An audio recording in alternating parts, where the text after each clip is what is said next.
Brand new season, brand new dawn for Box. and it's lights out and away we go. I was really enjoying that last day.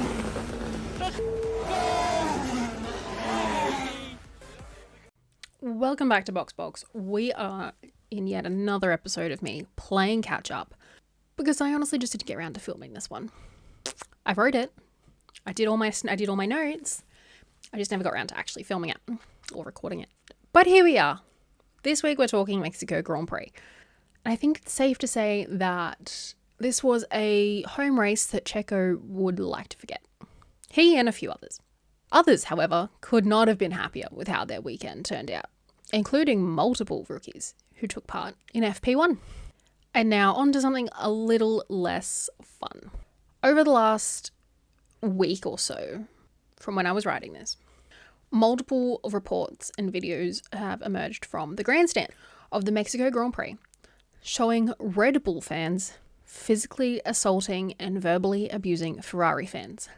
And I assume the supporters of Charles Leclerc. And if I'm honest, I'm surprised no one has been discussing this more. And that the teams involved, as well as F1 themselves, have never actually addressed what happened. In what world is it okay to assault and abuse people because they support a different driver or team to you? Or because you believe that that driver and that team they support is the reason that your favourite driver crashed out? Newsflash, Charles was not the reason that Checo crashed out. His severe loss of talent over the duration of the season is what did that. Charles didn't turn Checo's steering wheel into him. Charles didn't force Checo to take the outside line. Checo saw an opportunity to take the lead at his home Grand Prix. He took it, wanting to impress and put on a show for his home crowd. And no one can blame him for that. But it didn't work out. He didn't execute, and he failed. Checo accepted it, and so should his fans. Booing Charles and attacking his fans and supporters of Ferrari in general isn't going to change that, or miraculously revive Checo's talent and save his career. What's done is done. It's time to accept it and move on. It's the nature of the sport. Drivers crash. Racing incidents happen. It was not Charles' fault. Checo didn't see him. He turned into Charles. He caused his own accident. It wasn't malicious, and there was no intent. Checo doesn't blame Charles, so why should anyone else? It's sad to see that in this day and age, it still happens. Is it sad to see that Checo did crash out at his home race? Of course. But that doesn't mean it's okay to physically assault and abuse other fans. The one thing I was happy about this week, though, was that Charles finally grew a backbone and he stood up for himself when doing his post-race press conference, post-race interview before the podium. And everyone started booing him. He stood up for himself. And I am proud of him for that because it was not his fault. Moving on to something a little less heavy. The paddock has been a buzzing this last week with some outrageous rumours, and I don't even know where to begin. 1, Oscar Piastri murdered his girlfriend. 2, Fernando Alonso to Red Bull. 3, Fernando Alonso is retiring. 4, Checo to Aston Martin. 5, Lawrence Stroll selling Aston Martin. And 6, Carlos Sainz has a secret child. Okay, now I'm going to go through and I'm going to give my thoughts on all of these. For starters, no, wrong Oscar. Fairly sure they're referring to Oscar Pistorius, the Paralympic athlete that shot his girlfriend on Valentine's Day and has been in jail. But hey, I could be wrong. I doubt it though. Surprisingly, not a lot of backlash on this one, and the concerning amount of people believed it. So yeah. Secondly, if Red Bull are choosing drivers for next season, I do not think Fernando is going to beat Danny for that seat. I also do not believe for a second that Fernando is retiring. He's been there, tried it once, didn't like it. He'll retire eventually, but with his competitive form this season, before they ruin the car with upgrades, I think he'll stick it out for a while longer. Thirdly, and I think I've addressed this before, if Checo is replaced by Danny next season and makes the switch to Aston Martin, I think we all know who he would be replacing. And this is increasingly more likely if Lawrence decides to sell his share in Aston Martin. And lastly, about Carlos, I don't even want to discuss drivers' personal lives. If they choose to share their information with fans, great. If not, that's great too. Now let's leave it at that and break down the weekend by team, shall we? We shall. I would once again, look, I'd say that Red Bull has once again had a mixed weekend, but it's honestly just the standard at this point. Max dominates once again, breaking his own record and claiming his 16th win of the season. And Checo put in a subpar performance in comparison to what he was doing at the beginning of the season. Look, I will admit his qualifying performance was better than what we've been seeing, which I will put down to a home race boost. However, it still was not great, especially to be out-qualified by the guy coming last in the championship, in the car coming last in the Constructors' Championship, who was vying for your seat. This was a weekend when I think everyone expected Checo to come out and put in one of his best performances of the season. And for some reason, he just couldn't deliver. And I honestly think that it has sealed his fate. I don't want to say it, but I think it has. He is consistently putting in subpar performances. And we know full well Red Bull don't tolerate it. I mean, look what happened to Nick. Helmut can say all that he wants, that Checo's contract for 2024 will be upheld and that it has, all this chatter has no weight. Given that earlier this season, he also said that they had no intention of getting rid of Nick de Vries. And look, now he's back in Formula E and Danny Rick's driving his Formula 1 car. This is all exacerbated when considering the alleged ultimatum that the team have issued him regarding his standing in the championship. Considering with his DNF and Lewis is now only 19 points behind him in the championship. So if Checo wants to keep his position and his drive a little bit longer, he needs to outscore Lewis in Brazil. And he has 2 opportunities to do so, thanks to the sprint. On to Mercedes. Mercedes seem to have satisfied Lewis's request for a drivable car this weekend, with the 7-time world champion taking the fight to Maxi Taxi and Red Bull and having a chance to battle for the win. Even though I think we all know Max had this one in the bag. George's weekend was a little understated. He didn't really achieve as much as I think he and the team hoped. He qualified okay with P8 and only managed to make up 2 places for P6 finish, which was a little lackluster in comparison to Lewis. There seem to be very few weekends where both drivers are able to put together outstanding performances, where they are really truly both competing for those higher points positions.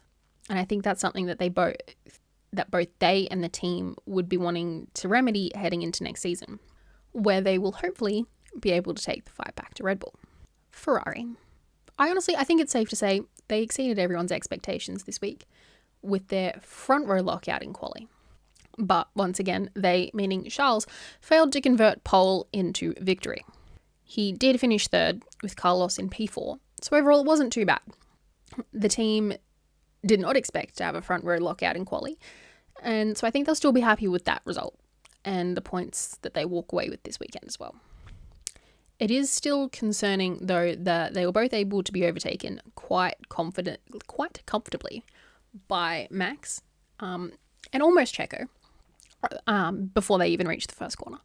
I don't know if it's solely down to the performance of the car and the difference between the two in the time it takes to reach top speed, or if Max simply had better reaction time and caught Charles and Carlos sleeping and managed to give Checo a nice little slipstream from P5. But focusing on the positives, they were able to get that front row lockout, make that 2 poles for Charles in a row, and hopefully he can make it a 3rd in Brazil. And that hopefully, come next season, Ferrari have developed the car to such an extent that they won't lose places as quickly to Red Bull and Mercedes. McLaren. It was a dreadful quali for Lando, starting P19. But, he made up for it in the race and came home to finish in P5. So, incredibly good recovery drive. Oscar, yet again, made Q3. But he did sustain some damage from a lap 1 incident and the debris that caused, but he held on for a P8 finish. It was an incredible effort, especially considering that he hadn't driven there at all previously. Overall, it may not have been the best weekend for them, but there was a lot of potential. They scored some decent points, and I think they'll cop it on the chin and move forward, looking forward to Brazil. Aston Martin. It was a weekend to forget for the team in green with a double DNF. Second DNF in a row for Alonso, and a fifth of the season for Lance. Once again, Lance failed to make it out of Q1, and Fernando was ruled out in Q2 for the second week in a row. Things were going so well for them, and I honestly think they need to just take a long, hard look at how this season has gone for them. Whether that be an internal or an external review, something desperately needs to be done to assess how, when, and why things went so wrong, to prevent a similar situation happening in 2024. I mean, after all, Fernando went how many races in a row, making it to Q3 without a DNF, and now look at him. Even Lance was having a pretty decent season, and now. But anyway, Alpine managed to score 1 point this weekend, thanks to Esteban Ocon. But as I said, and as I say, points are points, and they all count at the end of the day.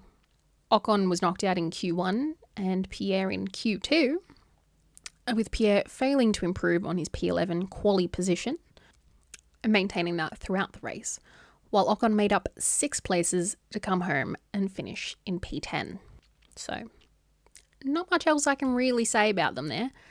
Mediocre performance for a mediocre season, really. So on to Williams, I guess. Alex makes yet another points finish, snagging 2 very needed championship points this weekend. Logan unfortunately did DNF on the last lap. Otherwise, he would have finished in 16th. Alex was on for a Q3 appearance in quali until his lap time was deleted. And then Logan qualified 20th and then was given a 10-place grid penalty and 2 points on his super license for overtaking under a yellow flag. Good news is he couldn't get any lower on the grid. Bad news is 2 points on the super license. So yeah, not a great weekend for Williams. But hey, they got 2 points, and at the end of the day, that's what matters. Alpha Tauri. Danny Rick to the rescue. Secured the first decent points haul of the season for the team with a P6 finish, lifting the team off the bottom of the constructors and earning them close to an extra 20 million in prize money in their constructors standing. Danny Rick's phenomenal quali of P4 in his second race back from his broken hand makes a case for a Red Bull seat, especially considering he outqualified Perez, who was in P5 in a Red Bull, and he was in an Alpha Tauri, bottom of the grid, bottom of the constructors so far. Yuki only managed to qualify 15th. In the race though, Danny did lose 3 places, but still secured the highest finish for the team all season, moving him up to 17th in the championship and 2 points behind his teammate. Which, out of context, may not seem great, but considering he came in halfway through and then missed 5 races with a broken hand, that's not bad. It shows he has potential.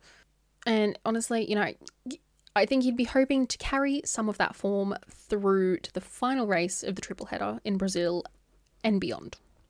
Alfa Romeo. Look, I don't really have a lot to say about Alfa Romeo this week. Once again, it was an unremarkable performance, despite initial hopes of points. Zhou managed to finish higher than Valtteri. But hey, both managed a Q3 performance for the second, I don't know, it's not a lot. Bottas managed P9 while Zhou managed P10. But hey, they both went backwards to a similar degree in the race, with Valtteri losing 6 places to finish in P15, while Zhou lost 4 to finish in P14. So yeah, no points. Haas. Yeah. A suspension failure for K-Mag saw him crash out in rather nasty incident. But he did outqualify Hulk. It was overall a fairly unremarkable weekend apart from that incident. After this weekend, they now find themselves smack bang on the bottom of the constructors, which I can't imagine impresses Gene or Gunther too much. They did, however, have some upgrades that seemed to have provided some straight line speed, but it was still not as good as it could be in the corners. Not just high speed corners, but low speed and medium speed. All the corners, they suck. The car was reportedly very unpredictable this weekend, with the drivers appearing to battle it more than usual. Particularly K-Mag, but that could have been because of the issue with the suspension that saw him crash out.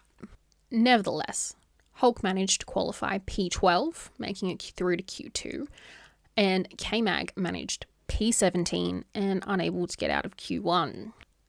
In the race, well, as I said, K-Mag DNF'd, and Hulk didn't manage to score any points either, only managing to finish in P13. So, yeah, fairly unremarkable for the team at the bottom of the constructors. So, yeah, but thank you for listening. Thank you for watching. This has been another episode of BoxBox. Make sure to like, subscribe, follow, all of the fun things, and I will catch you in the next one. Thanks.